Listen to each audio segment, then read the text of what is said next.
first introduce V.K. Kartika, Madam, publisher at Westland Books. May I request our volunteers to escort Madam to the dais.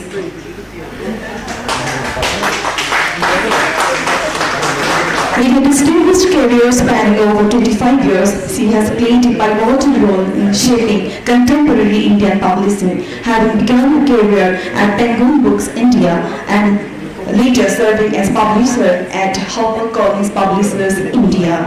Her founding of the imprint context reflects her sustained engagement with literature and intersects meaningfully with politics and society. We are honored to have you, ma'am. We are honored to welcome Professor Sheila Ujeli, Madam, an eminent scholar of modern Arabic literature and aesthetics at the Warwick University in Madara. May I request our volunteers to escort Madam to the dais. An errant when novelist and poet, she is the author of 4 novels and 2 acclaimed short story collections. Her novel, The Cat's Eye, received the Jordan State Award for Literature, while Sky Close to Our House and Summer with the Enemy were shortlisted for the International Prize for Arabic Fiction.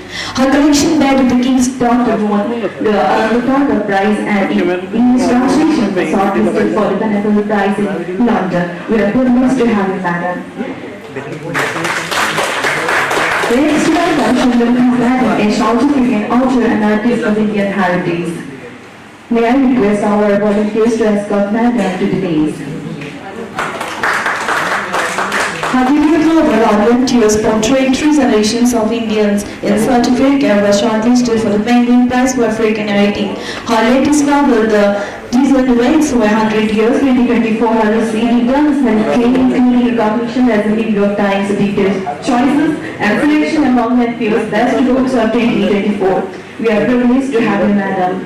It is a matter of pride for us to introduce Professor and Department of English Nasmin Harinata, Madam of the Victoria University. May I request our volunteers to escort Madam to the dais. A distinguished academic and mentor, her expertise in women and literature supervises doctoral researches and has actively engaged in outreach initiatives addressing gender justice. Her contribution to policy recommendation for the empowerment of Muslim women and her chapter in the Northeast Council Vision 2030 document reflect her commitment to scholarship aligned with social transformation.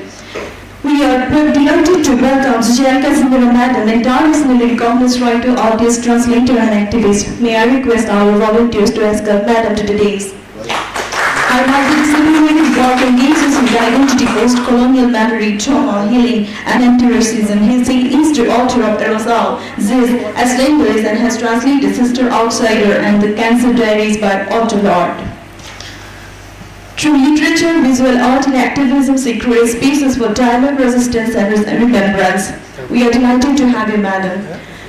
We also have Rita Shubha Sharma, Madam, an IAS officer and accomplished author.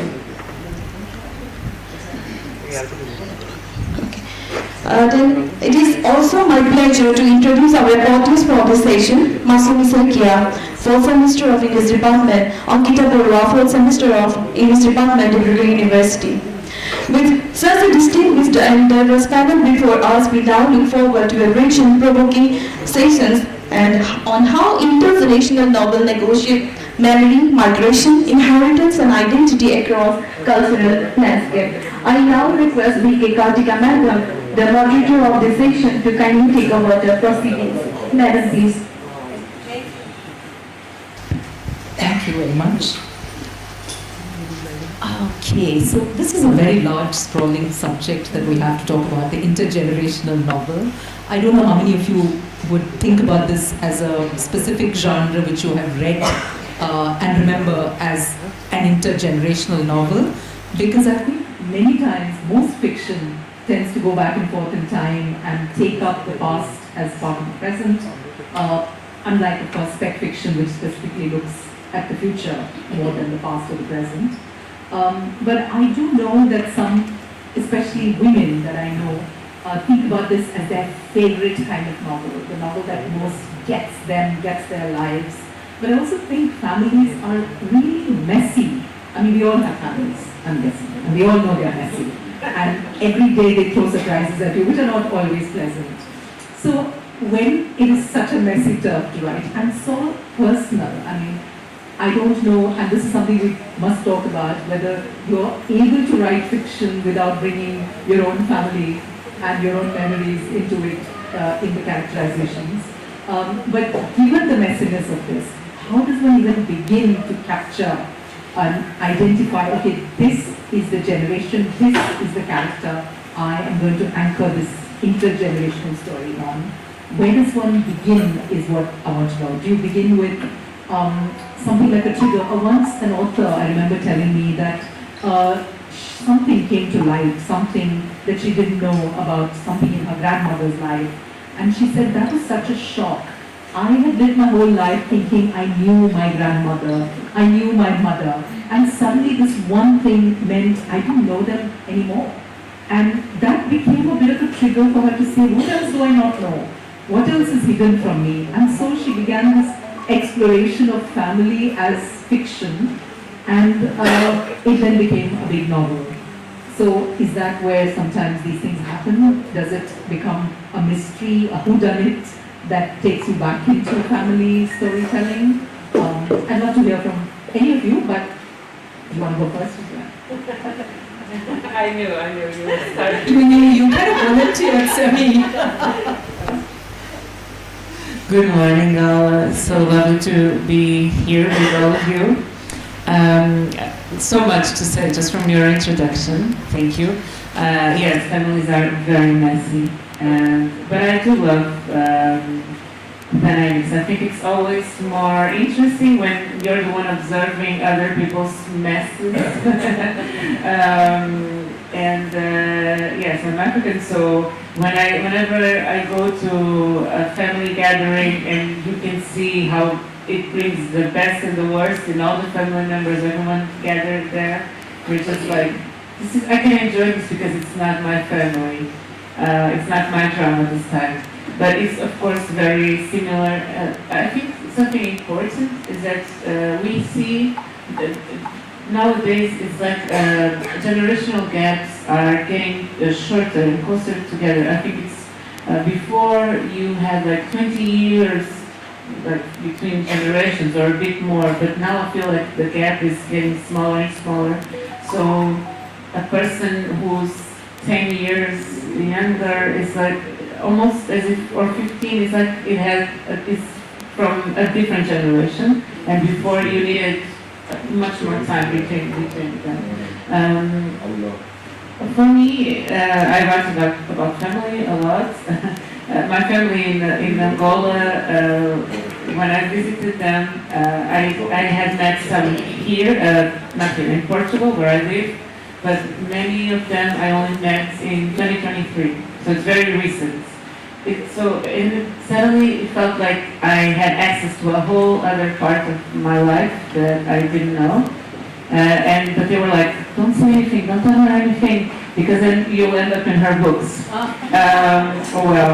But they don't know that I can hear, I can observe, I will always get the stories. But I think before, many times people would ask me, but how does your family feel when you're talking about this? Because the way we remember people is not always the way they remember themselves. I think for me, I felt like in the beginning, I always had to clarify that situations, I have rights to my experience and to my memory of that experience and how I felt.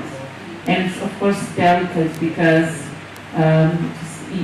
when you put it in print, it makes it permanent. So you have to be very conscious of what you're doing, and you don't know if that will harm how that will make the other person feel. So try to be respectful, but it's not to crystallize that person in forever. It's just a glimpse of a moment in time. It's not who they are forever, it's not who they always have been. But sometimes situations are still repeating themselves. So if it makes sense, and you feel like it's the truth of what you felt at the time, that's what you have to honor. And I think there's always truth here. So do you, that responsibility of carrying that memory Is that something that makes you then go back to these people that you might have involved in your writing and said, will you read before I publish? No, I never do that. Of course, they are, I think also for me, it's delicate because there are so many things that I want to talk about, and I do it in many different ways through non-fiction, poetry, theater. But sometimes during the process, if I feel like, oh, I've healed from this. For me, if it's here, it's because I've healed. But it doesn't mean that the person won't hurt me again, you know? But I expose myself and I kind of expose them in a way because it's relational. But I would rather that I do that than someone else, because when you're kind of a public figure, you have all these tricky questions and social media and interpretations and projections from others. But despite all the, let's say, negative things that are here, that can be here, I always talk about, like, if for instance, I'm talking about my parents, okay, here, I won't deny the trauma, ever, but I will always say that they told me this and this and this and this, and that they are my role models, and they are my family in the end, so that's part of it, right? No one is perfect, and so, and what I see is that when we are open and vulnerable and transparent, and we come forward with this, in the beginning it weighs more because it's just us. But when it's out in the world and the book starts belonging to the readers, they help you carry that weight, and then they come forward. Many people have come to me because, like in this book, many people came to me and said, look, I also have a half-brother that I didn't know, or I know I have this brother and I know where he lives, but I never had the courage to go there and meet him, and I think about this all the time, should I do it, should I not? So people share their own stories because they recognize, and that's why we fall in love with books, because we felt understood, right? Because someone opened up also. So clearly this sort of scene of autobiography is very important in what we're talking about. The personal is very much the part of the writing that you do. Shabnam, may I ask you, is this true of the kind of writing you do? Does your own family become the center of your novels? My sister is here, so I can't say anything. Yes, I think for sure you are influenced by your surrounding. Obviously, if you're going to write about family and relationships, you are inspired by what is around you. So for my first novel, which is about family, I had an aunt who was just such a delightful character. She loved to only have white sugar, white bread, and she sold pickles, and she was. Where was she? What do you mean? Where was she located? Oh, in South Africa. She was in South Africa. So, she was just such a fun character. So when I started a master's in creative writing, we said write a character, and I was like, oh, I'm going to use her as a character. And that went on to become a novel. But I think this is where the problem comes in, is because then I created a story with this very recognizable character. But for me, the story was my own. And I tried to keep away from, things that were familiar. So she was a single mother, and she had a daughter who was divorced, which was, in my opinion, there was nobody in our family like that, And I was creating the story about looking at 3 generations: the older generation who had come from India, the second generation who considered herself South African, and the third generation who considered herself both, And so that was the story I was going for, but in terms of family, I think even if you don't write about anybody, people will always recognize themselves in the story. So they will find things that, is about them. And it's interesting because I was having family coming and telling me that, oh, this is about our family and how to put this in a book. But I had strangers coming up to me and saying, how did you know this about my family? My family is the same. They're also going through inheritance issues and tragedy in the family and this and that. And then you realize every family is the same. Every family has secrets. Every family has the same drama. And it took me many years to come to the realization that I was writing about every family, really. And every family has this. And you know, in writing, it's when you write about the specific that it becomes universal in anything. And so with family, it was the same. Like if you get very into specifics about a family dynamic and relationship, everybody recognizes their own family in it. So that's how I think. Right. And the aunt has forgiven you? My aunt never had a problem with it. She was Sarah, may I turn to you now and ask you to comment on what she just said about every family anywhere in the world, you know, it's much the same. But I also have a little bit of a thing to drop into this, which is you do realize that there are all women on this panel. There's not a single man. Somewhere, it seems to me that there are assumptions made about what women write and what men write. And one of the assumptions is that the family novel is somehow something that is centered on women, and women do it a lot more than men. I mean, we know there are men who write novels about families as well. But I was just struck by the fact of how easily they put us together on a panel. It just feels like that's what women do. They tell women's stories and family stories. Is that something you encounter? Like, do you also feel like women make the best voices to talk about family? Are they the most reliable protagonists to talk about family? Yeah, thank you. Thank you, Vicky. Thank you for having me. Thank you for our esteemed audience, and such an honor to be with those great ladies in the stage. Actually, the first point here, that to have from your childhood, to have a critical mind, and to deal with the family, and starting by your dad, mom, maybe grandma, as they are an individual people. Individuals, not as your mom and your dad, as a human being. And then you can understand them well. Gradually, you can recognize the fabric of the family parallel with the fabric of the society, especially in our countries, in Arab world. The age of the national country is parallel and so close from the age of the families.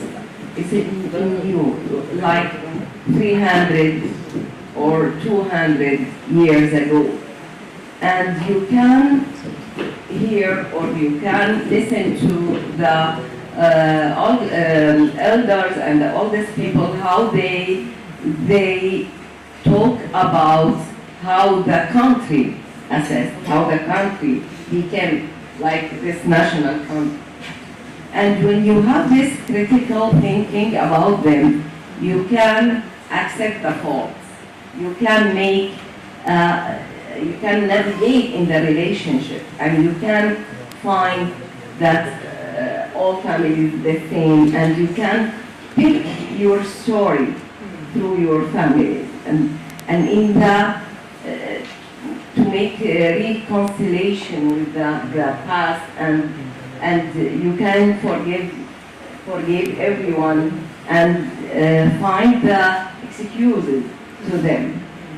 And through this complicated relationship in the family, you can understand more the relationship between the society, the relationship between the political authority and the level of the rest people, the classes in the society, where the relationship between the families too, those families with the maybe made by the colonialism, those families, the anti-colonialism.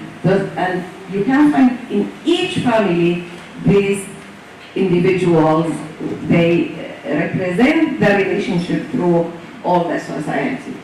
And in this way, I used to build my novels. Yeah, my novels like the integration with the generation of intergeneration novels, but all those started by listening to the stories in the listening to the stories of many stories.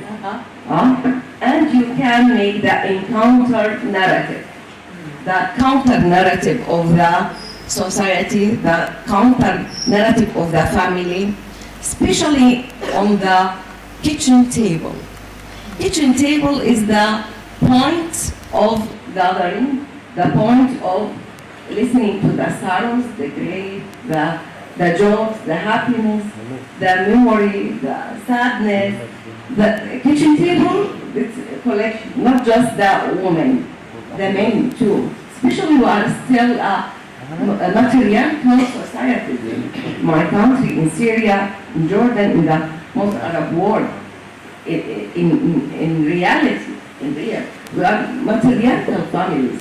So when the wars or the revolutions, the political conflicts, everything, you see the men sneak to their moms, their elder sisters, just to make like a shelter, to ask for the stories, the experiences, especially in the time of war. They ask for their experiences because they reserve the rituals. They used to reserve the ancient stories about the country, about the people, about the loyalty of people, each family. So they like recharge their memory, recharge their this something very complicated actually. So you were an academic as well in your other life. You talk about the kitchen table as a space of intimacy, right, where people can tell stories and confidence, I suppose, and love. But because you also then have the way to access tools of research, and you must be doing a lot of research and writing academic work, does research come into the kind of family stories you might tell? Do you want to tell the bigger story of Syria, about conflict, about, like, how do you balance that novel of the family with making it also do this thing of showing society? Yeah, true. As a researcher, this is the first work I do before I want to write the novels, any novel, because this is the level of the social work actually of the novel. But when you want to write as a literature, you have to find the connection. You have to find a story which is okay, it's a personal one, but it has to represent the story of many people. Not just it's something exotic about your family, so that everyone can, as Shabna said, everyone has to find himself in this story. This is the impact of literature. He can find his childhood, he can remember some from the protagonist, some people he knows. So this is what literature do. But this is you have to be smart enough to choose the appropriate story to represent the society in balancing with the personal story, with your love story, maybe your connections with your past, your childhood, with the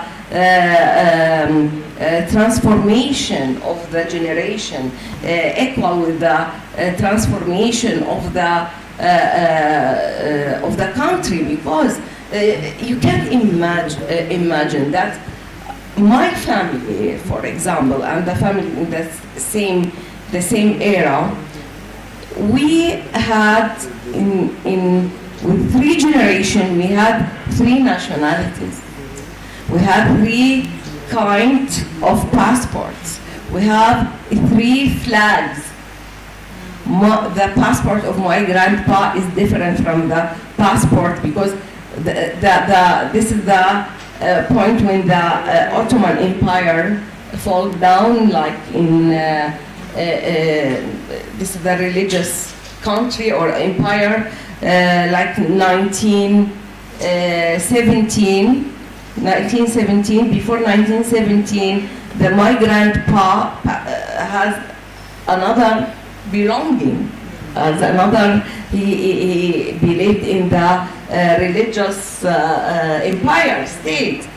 After that, my dad and his brothers, the elder brothers, like they born in 1917, my eldest uncle, he has another perspective, the national country, the national state. Now, against the desire of his father.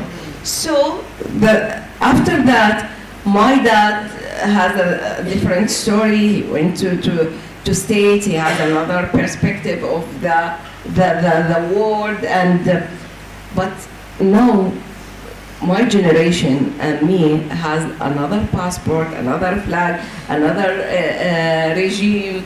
Everything changed. So the novel love these transformations. But just you think about this like you open the Pandora box, but you have to pick your theme and know how to close it immediately. Right. Yeah. So, leading from there, if you're going to write about 3 generations, each with a different passport, a different history, a different world that they inhabit, how does one find the language to make each distinct from the other? I'm guessing that my grandmother would have spoken very differently to my mother than the way I speak to my children. But here you are as a writer writing from now and trying to get an authentic voice to 3 generations of people. True. Doesn't mean you are the one who's read and studied and thought about this. Tell us what you think about the craft of writing the intergenerational. Yes, thank you, Kartika, for that. And at the very beginning, I must admit that I'm actually in a very precarious situation right now with writers. I mean, these are things that we do under the cover. I mean, as academicians, we dare not discuss writers' works in front of them, and it is in fact a very precarious kind of a situation. But having said that, even I was wondering when the panel was announced, the first thing that came to me is that is it that gender roles are being reiterated, that okay, you need to take care of your family and it begins with you.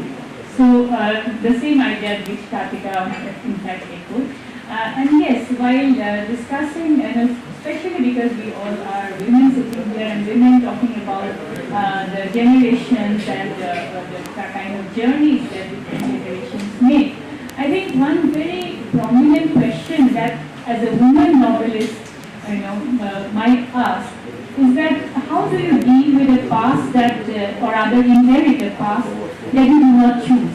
Because at the end of the day, it's the family which is the beginning of all that ideological transmission as a woman.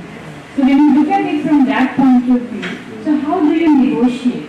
How do you navigate your role as a woman and then also try to situate and the kind of moral responsibility that you have to have while narrating the story? Because from all the conversations that I've heard right now, what I feel is that it is not intergenerational novels are not just narration of a family saga.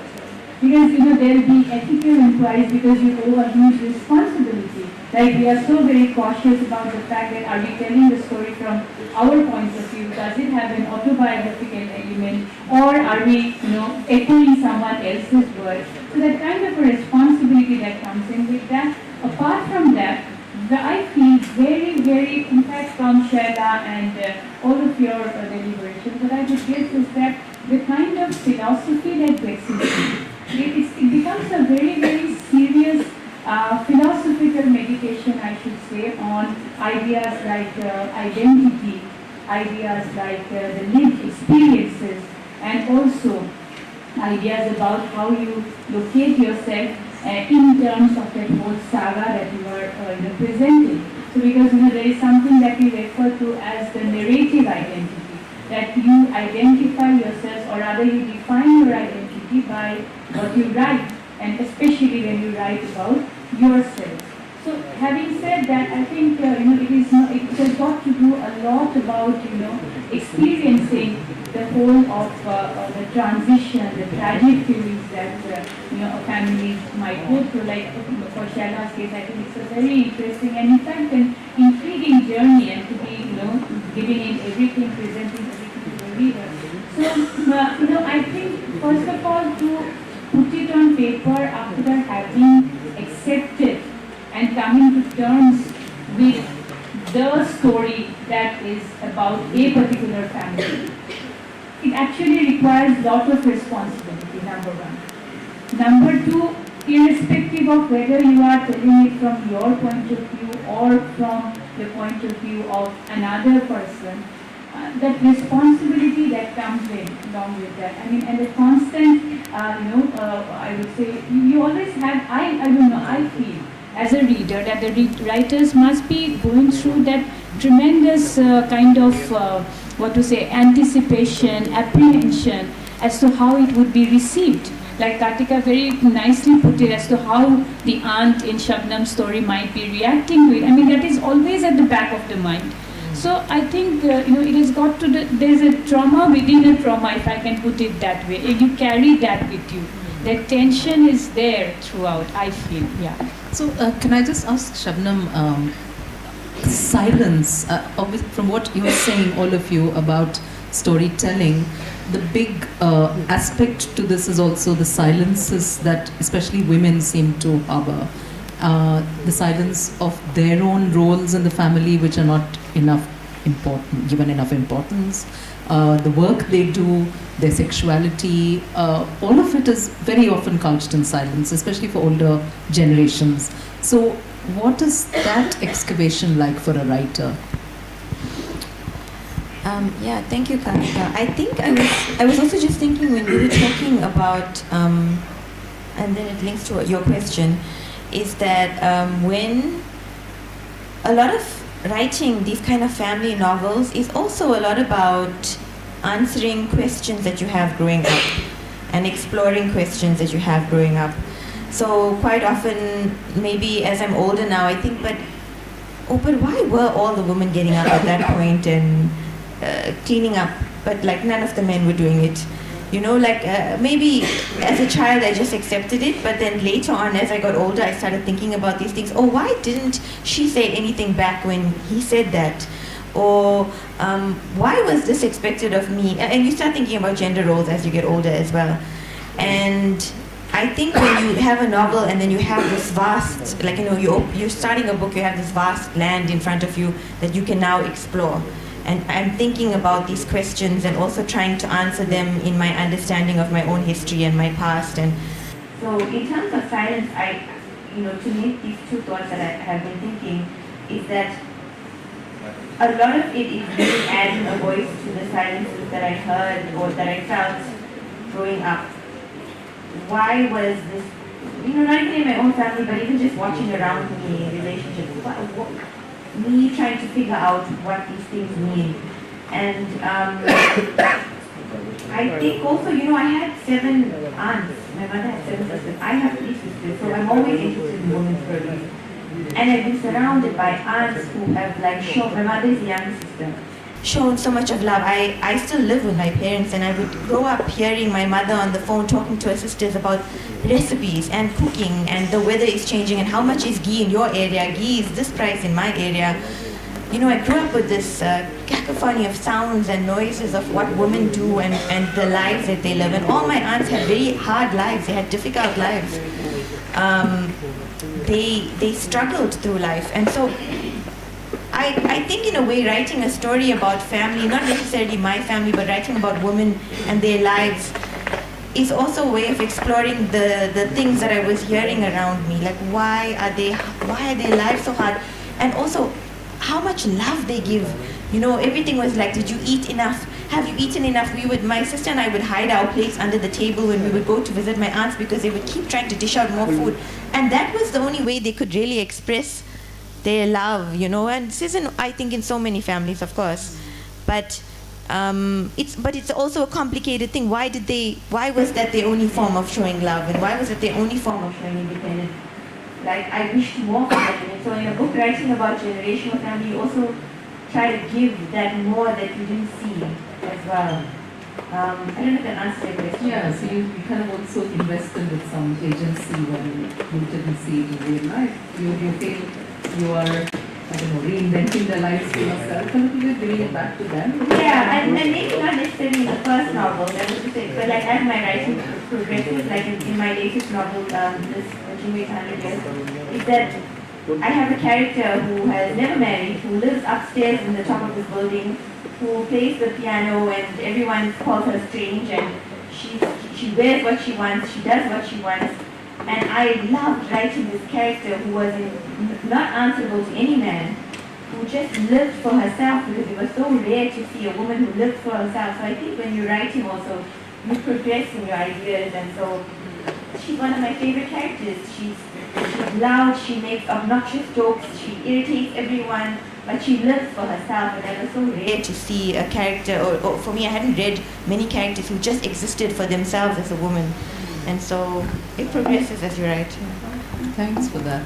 Just, I'm going to ask you to pick up on this, on silence and trauma, and how do you then convert that into action? I mean, you obviously are a very outspoken activist, writer. So where does that, you talked about healing as well earlier. So clearly that trauma connected to healing, to writing. When do all these things intersect for you? Well, I think we come from, or at least I think I come from experiencing two extremes, either silence or screaming. And so it's very hard sometimes to talk about these things, because I believe that I was born in Guinea-Bissau, and when I was a child, my parents immigrated to Portugal. And upon arriving, they lost everything. They were in a temporary place, and they lost everything in a huge fire that destroyed the historical part of Lisbon. And so that changed. They arrived in a new country, a new continent, with all these dreams and hopes, a young couple, and they lost everything in a fire. That's the first thing. That's how the land welcomes you. So only many, and like as a child, I was always very aware of everything. I think when you're the eldest daughter of an immigrant family, some parts of your childhood are taken away very soon. So to know at 4 or 5 years old that I was a storyteller, that was like that was what saved me and anchored me. But I was never very protected of the realities of life. So I have to counter that with imagination and with TV and all of these things. And when I had, my sister was born 5 years later, that was like one of the greatest joys of my life, because then I had a partner in crime, but also in joy. But even that, we were talking about this the other day, parents don't always realize this, that they are different parents to each child. So each child shares the same experience, but they all each have a different experience just because they were born at a different time.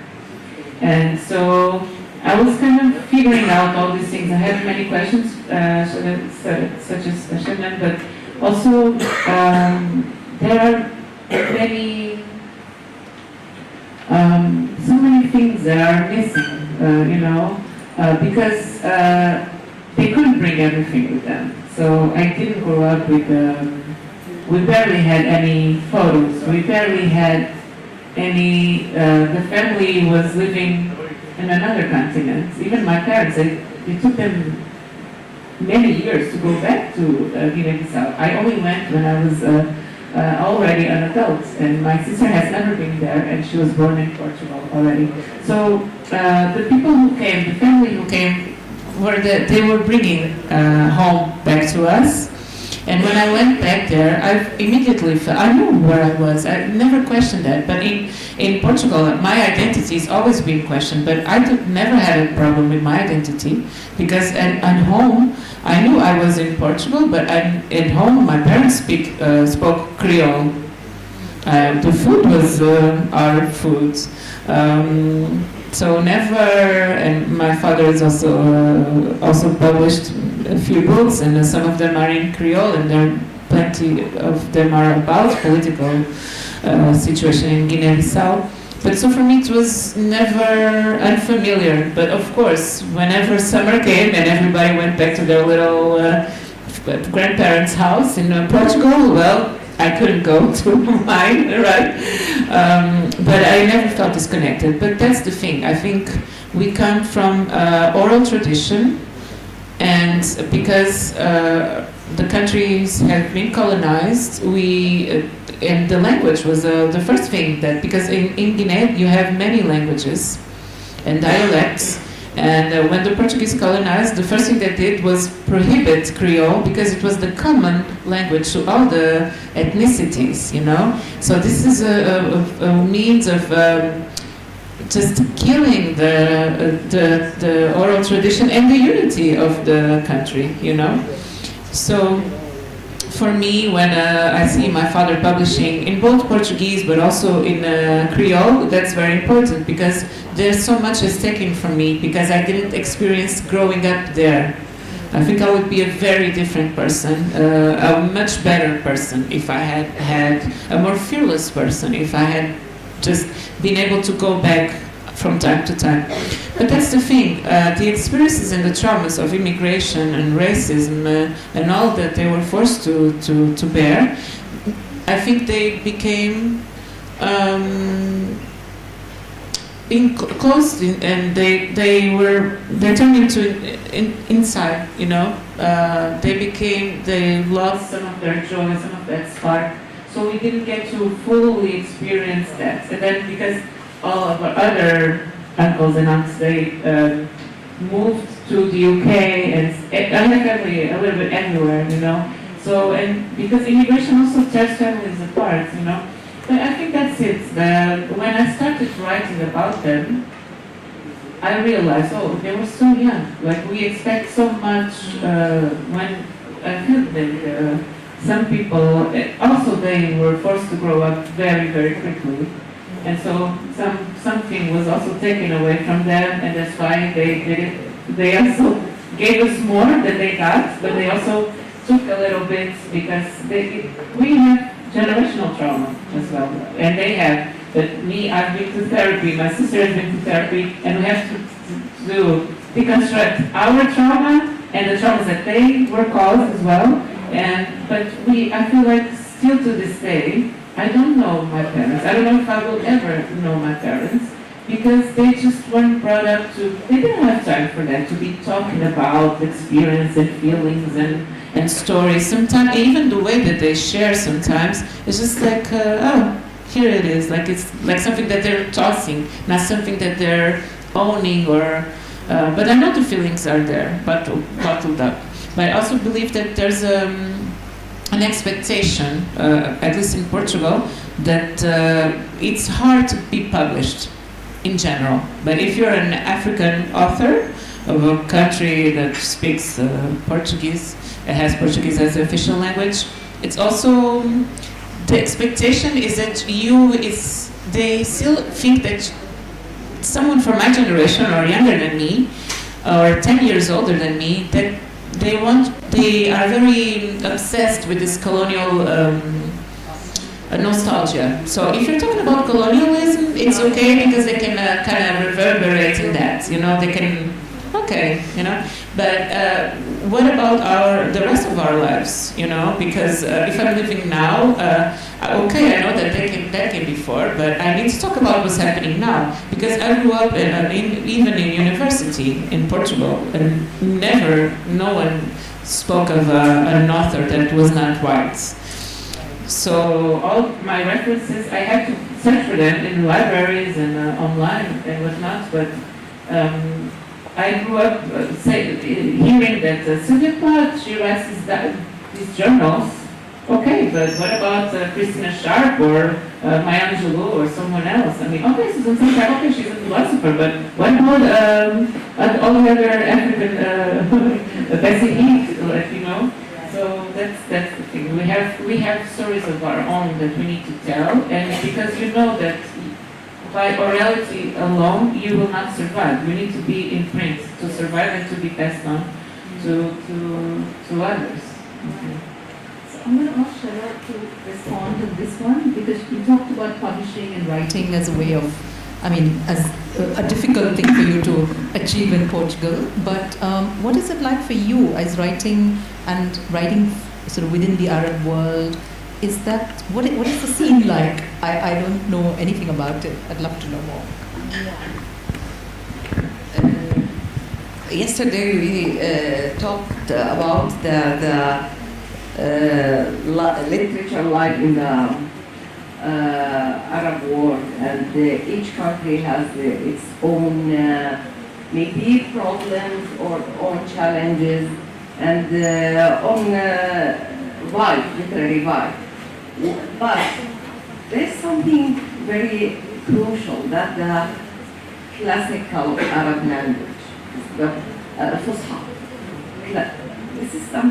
it is really a shelter. When you start your exile, that moment you start to thinking about your identity. Before everything is doesn't come to your mind, actually.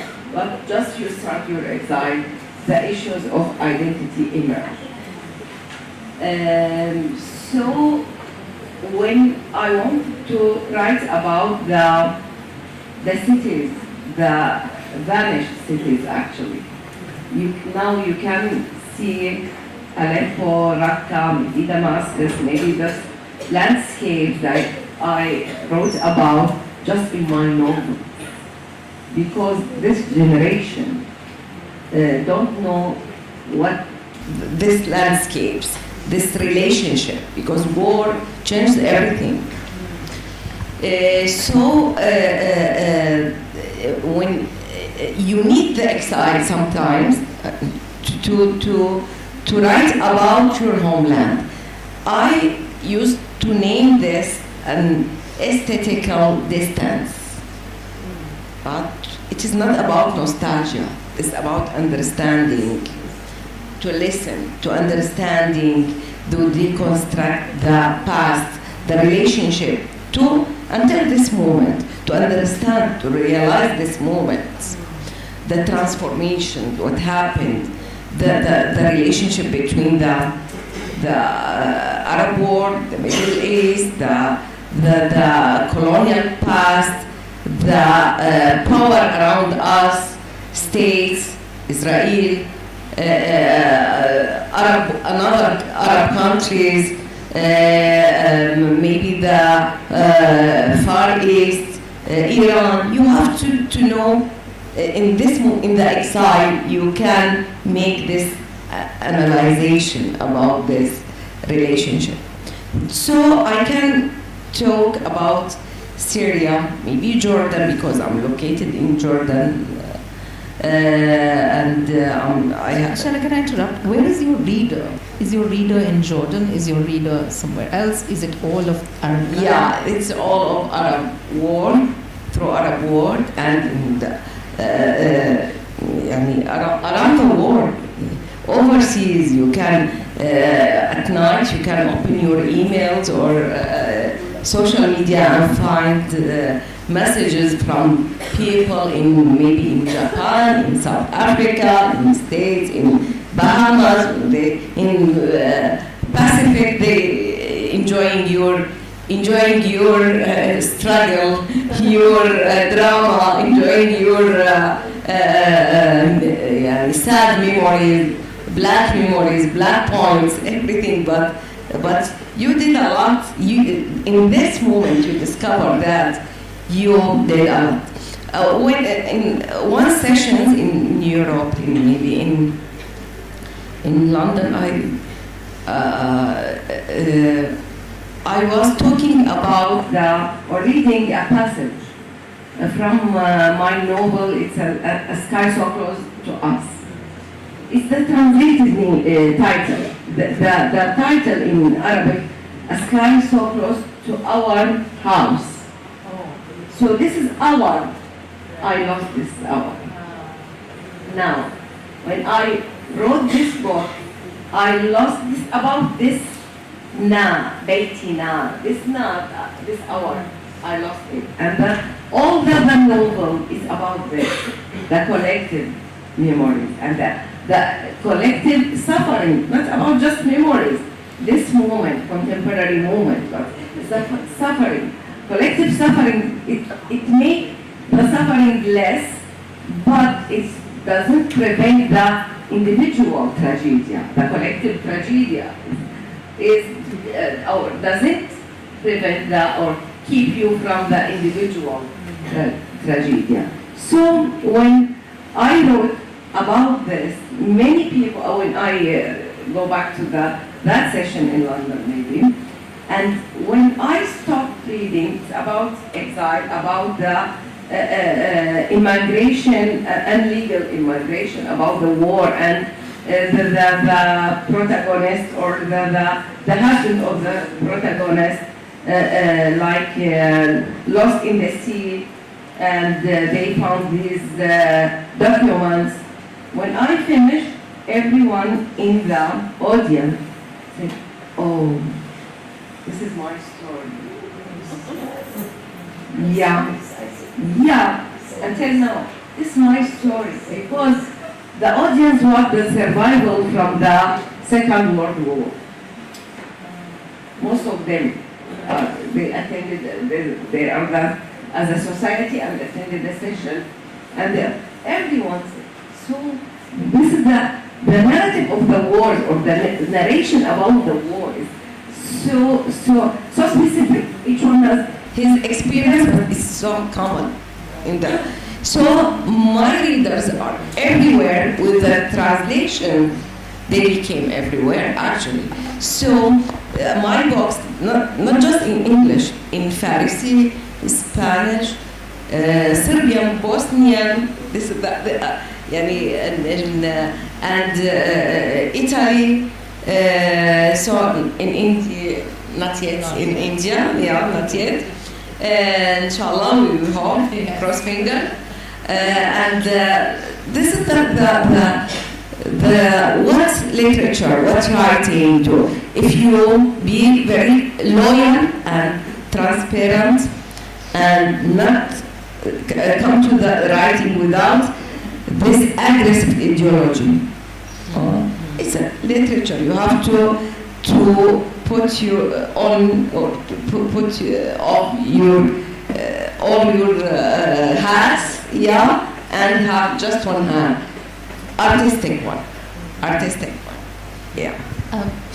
So, Shabnam, you talked earlier about 3 generations of South Africans having different sort of loyalties. One feels Indian still, one feels they're both. And then you said the third generation, you said the second generation actually feels more South African, and the third one feels somehow both. So that was intriguing. I thought the third would have moved further away from India and the roots. But also your experience of exile, migration, conflict is clearly very different from what the others are describing. But does it still feel this? Is the trauma different but still as central to the way you experienced writing? I mean, in terms of identity, I think, because also India and South Africa changed so much also. from the time my grandfather came. So my grandfather came in the 1930s from India to South Africa. He was a young boy. So 1930, so he came before partition. And then if you look at the generations, because a book also doesn't tell you about just family, it's telling you about what's happening in the world through each generation. The technology has changed, wars have happened. And so then the second generation saw the end of apartheid in South Africa. And then more my generation, I was very young when apartheid ended, saw a new South Africa. So you're also talking about a history that has changed and a future that has changed. And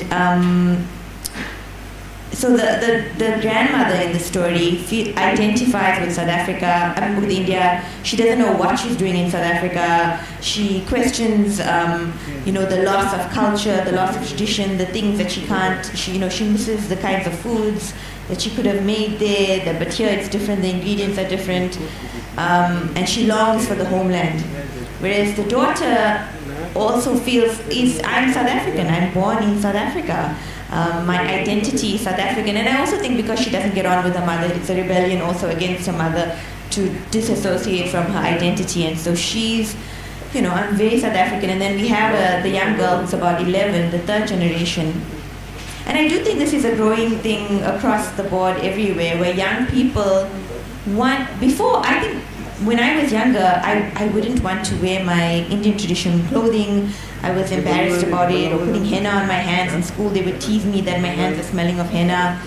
But I see in the next generation now, there's actually a move towards identifying to your identity, learning, feeling an embarrassment, not knowing your language, your home language, learning the language, wearing traditional clothing, identifying with being brown or being a person of color, and the music. And I see this whole new change. I see it with my nieces. They want to identify. And so in my book, the next generation, the young girl, sees herself as being South African and Indian, and that it's fine to be both. It's its own identity, and it's something to be proud of. It doesn't water down anything. So that's how I look at it through the three generations. Thank you. I wonder how much social media has to do this. We keep finding icons here and there.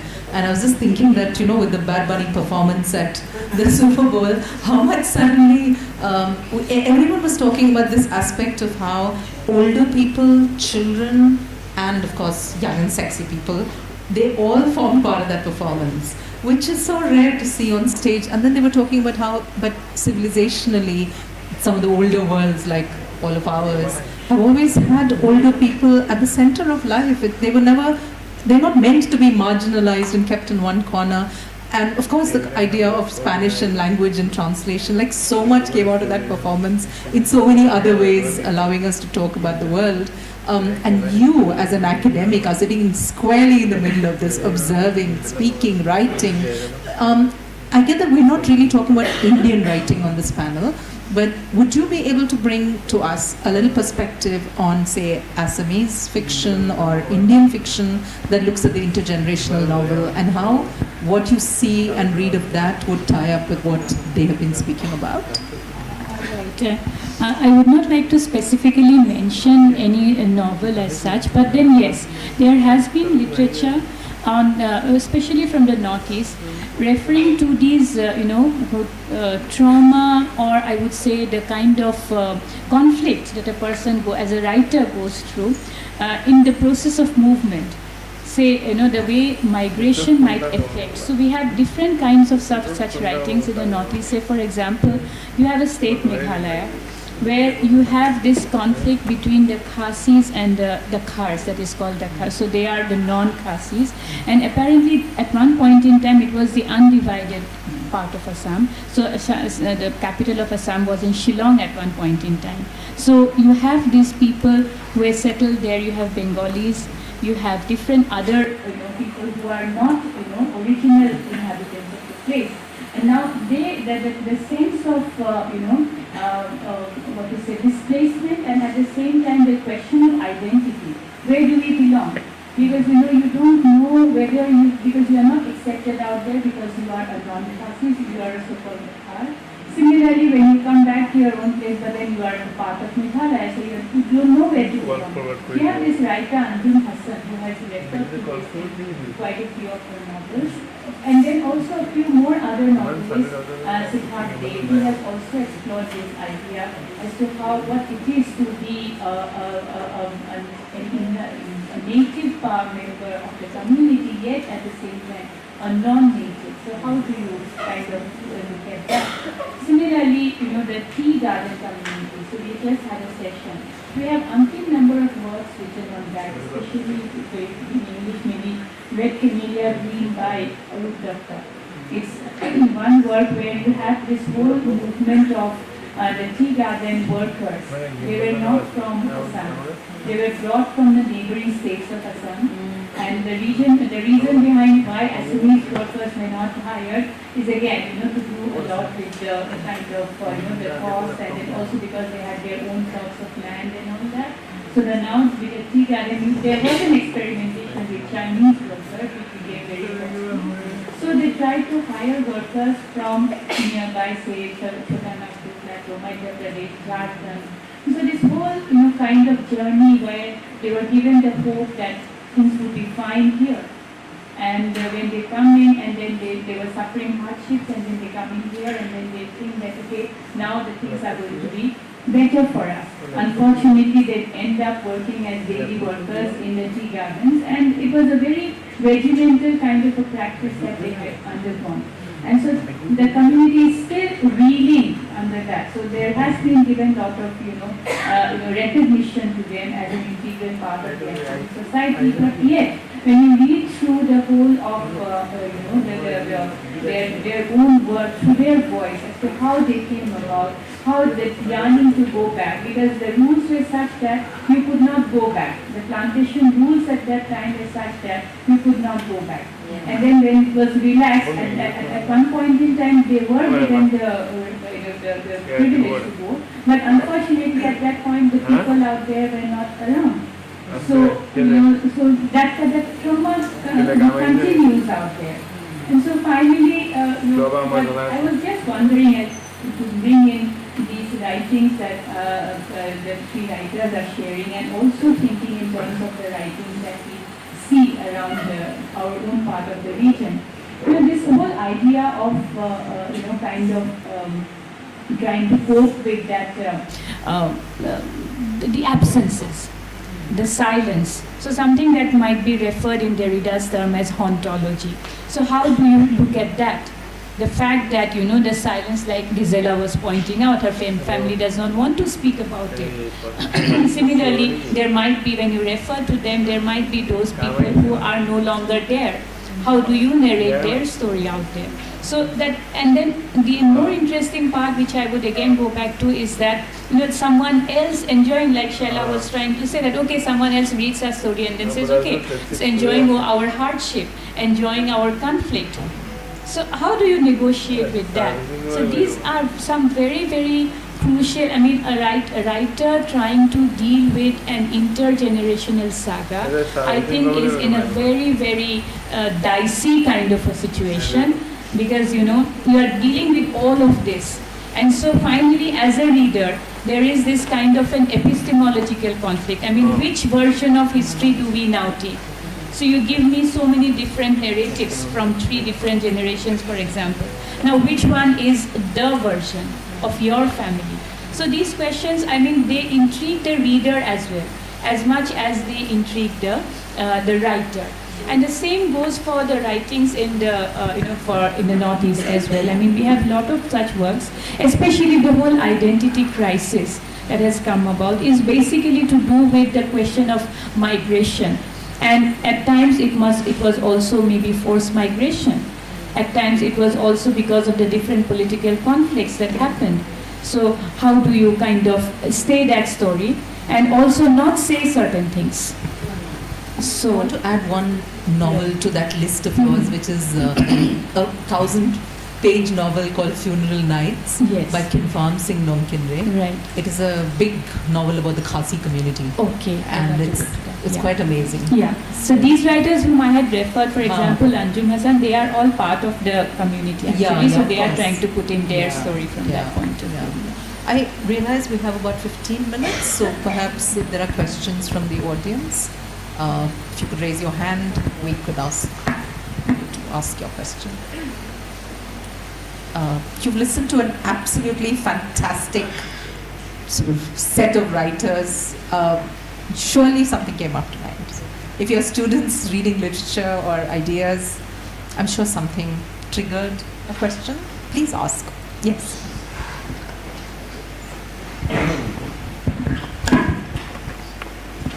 Well, I was intrigued with your first comment on the panel, that it's all women and that the family is always related only to women. But I mean, don't you think that now in 2026 there is a single father family, the role of the father is always looked upon from even the woman as he's the bread earner, he's the one who gets the money, he doesn't interfere much, the woman is the one who's responsible for everything inside. Don't you see that these roles, as we're trying from the other side to say that the women work and have their own everything, don't you see that on the other side we're not also changing the masses? One of the few men. The people to know and therefore make panels like this always more inclusive. Yes. So that the other stories can also be told. That is. You think that there is the important role of the man is not only as a bread earner or the one who brings the money, but don't you think that a lot of problems is coming because there isn't enough father at the house, not just the man? Yeah, we can talk about that. Yeah, thank you, Mr. Sharif, for this actually insightful remark. Yeah, in my writing, I used to give the voices of the men as well as the women, because through this relationship, we have you narrate the whole life, and the whole life is between man and woman, and men has their role, but from the perspective of the woman. They are not isolated, of course, but the perspective now, I control the perspective. And in other hand, there is the narrator. Maybe I used to a narrator as a man narrator, not a woman. To be a woman narrator, it's easier, but to give the narrator that controls the narrative to the man is most difficult for me, but I did that. And as you mentioned, the life changed, and now we can talk about not just about motherhood. We used to, in the novels, the writers, the women writers maybe, talk about motherhood. But I did that in Summer with the Enemy.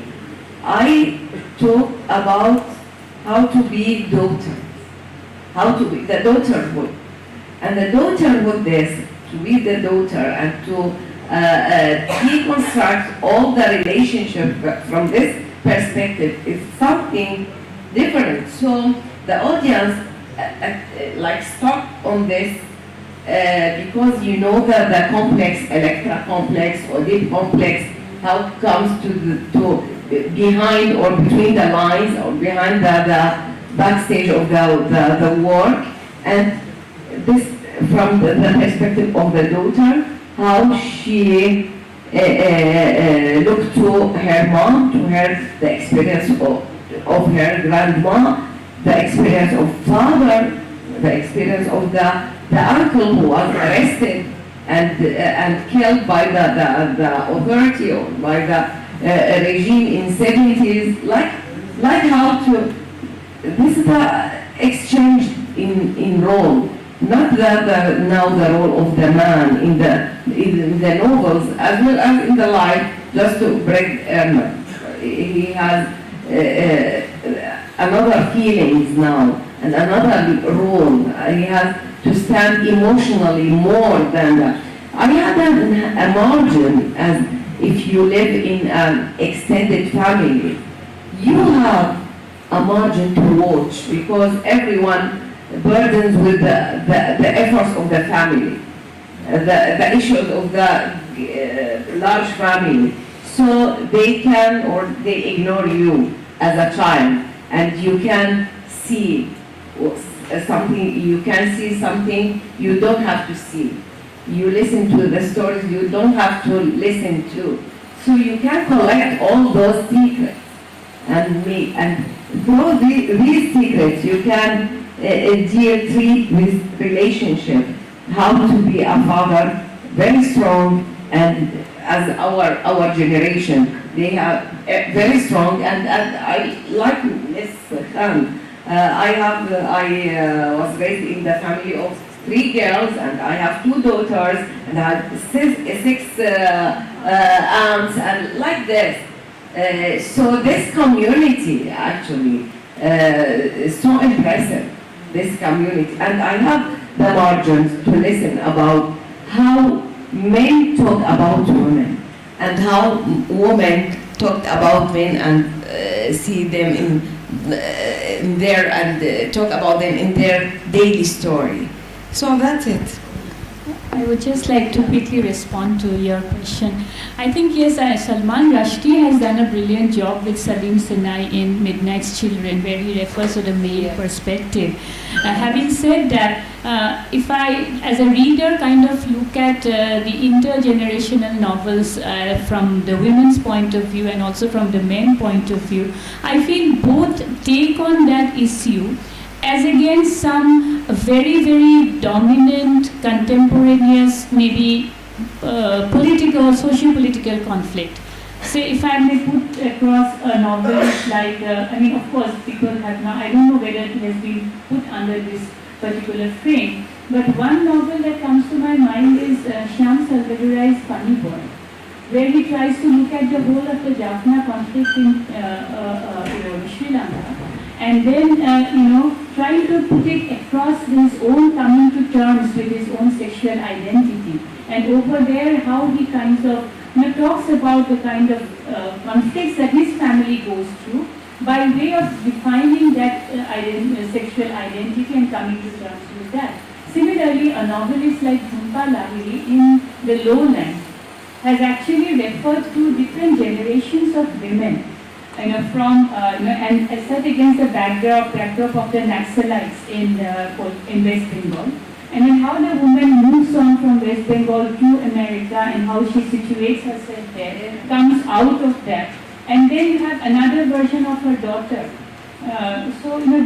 Both ways, I think, whether it is the men or the women, the intergenerational saga is somewhere.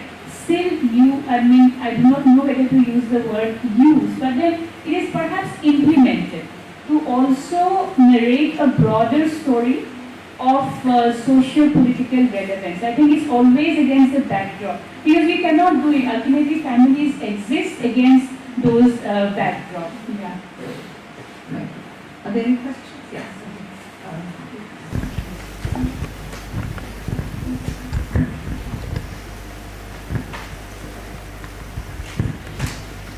Thank you, Dr. Akhtar. You anticipated the thing I was about to raise. Because when Kartika started with the intergenerational novels, and I was trying to think of which is the oldest one that I can recollect. And Buddenbrook's comes first mind, then Marquez, 100 Years of Solitude, Rushdie's not only Midnight's Children but also Shame, Rohinthan Mystery. And the perspective that I was thinking exactly this is the outward gaze, looking at the society from the standpoint of the family. And then when Shala and Shabnam were trying to talk about their work, it seems like the inward gaze. So neither in Man, nor in Marquez, nor in Rushdie is there much mention of the kitchen table and the impact the outward world has on the kitchen table. And you're right, Jhumpa Lahiri, I was just not able to recollect one where there is an outward gaze coming from the later times. Now, do you see this essentially in terms of a gender perspective, or is it we are looking at literature now completely differently and giving different voices, as it were, which is not gendered, it is probably becoming finally gender neutral?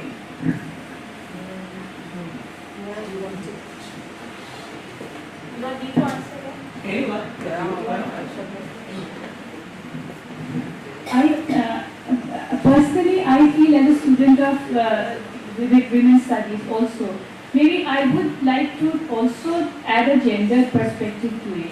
Because, as a woman writer, I feel and I do not say men do not have that, but then, having to talk about the very repressed, agonies of being, constantly dominated and dictated, somewhere also reflects in the kind of work that we produce. Because, you tend to kind of camouflage.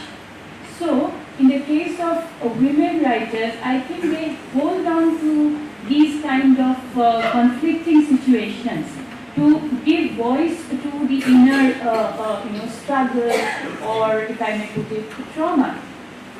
So, like she said, she was going through therapy.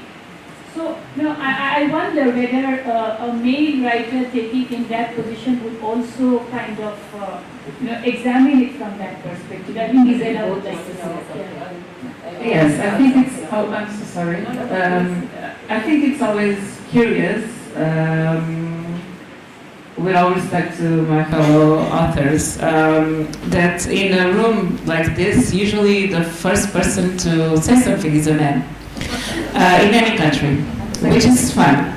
But I don't think gender can never be neutral, as class can never be neutral, as race can never be neutral. It just isn't. It's not possible. I know we all come from different backgrounds and places and different laws and costumes, but I think you were talking about social media, and there's the movement in social media is very clear. Dissenter men from everything. Because men have had the time to do anything, to say everything, to publish everything. Even yesterday, I was here in the same room at the panel with all the Spanish-speaking authors, and as we were talking about translation, someone said that who does translation serve? Who are those readers? Usually it's the white male. And I'm here also as I'm a writer, but I'm also a reader, and I'm also a breadwinner. I've been a breadwinner for more than 25 years, and I'm 41.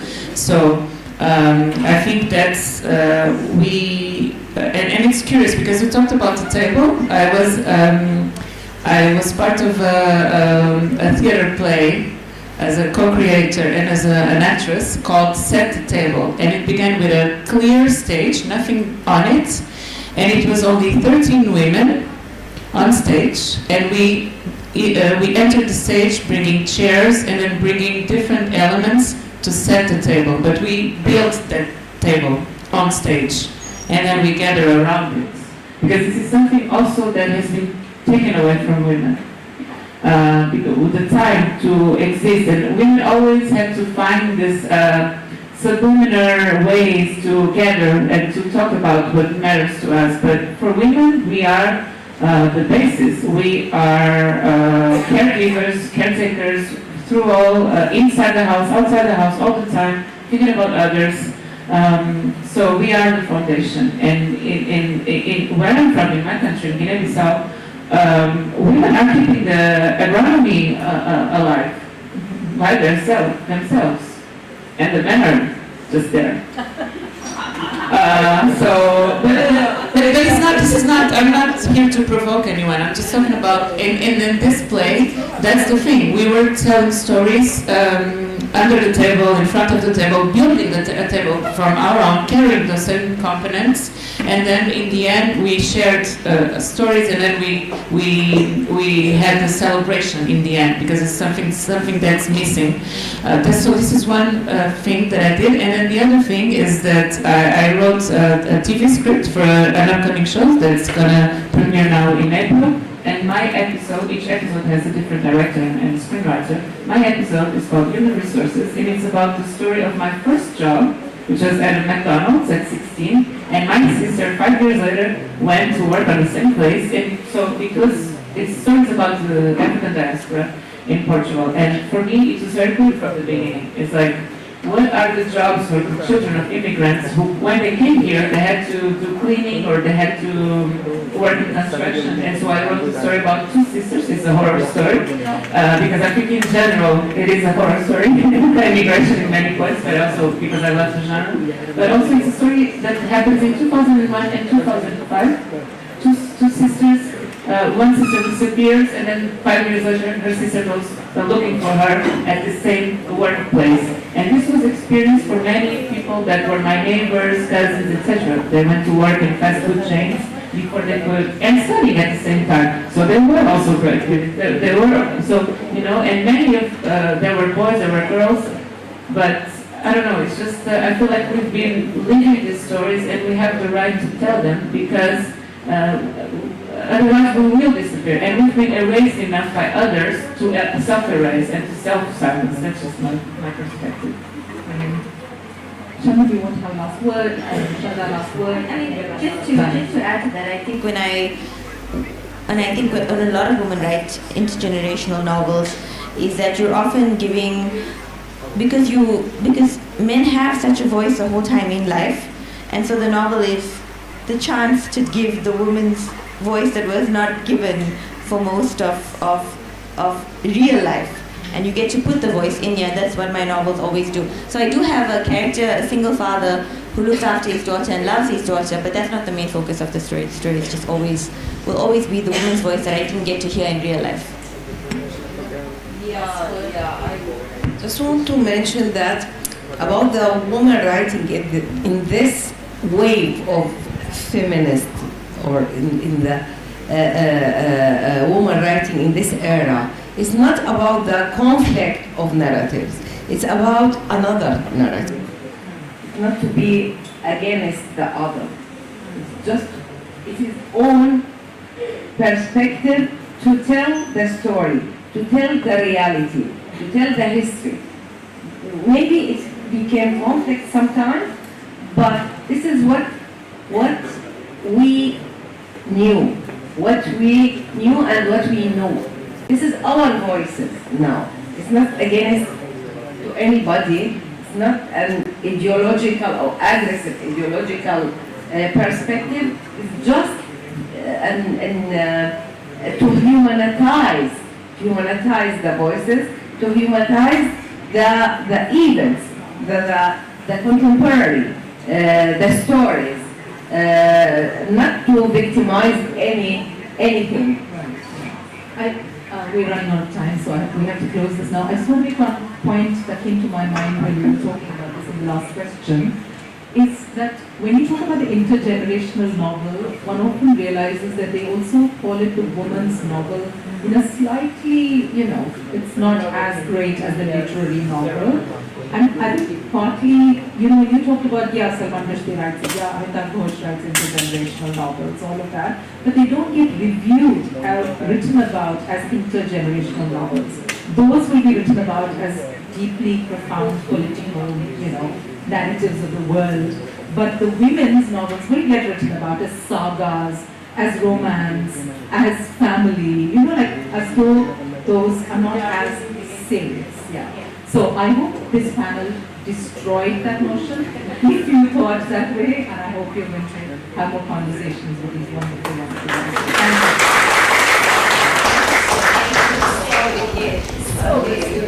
As we conclude, we are reminded that it was initially a novel for thoughtful engagement, and enriching reflection and discussion. It allows us to witness the silent transmission between grandparents, parents, and children, the valued passion, the trauma carried, and the transformation negotiated. Interaction is intimate, yet universal journey, thus literacy deepens understanding of history, not as a distant chronology. Thank you. On behalf of the entire Literacy Festival 2026 at Duke University, I extend the sincere gratitude to our esteemed speakers, our rapporteurs, our volunteers, and to each one of you for your lovely presence. May the conversation initiated here continue to be recycled beyond this talk. Thank you.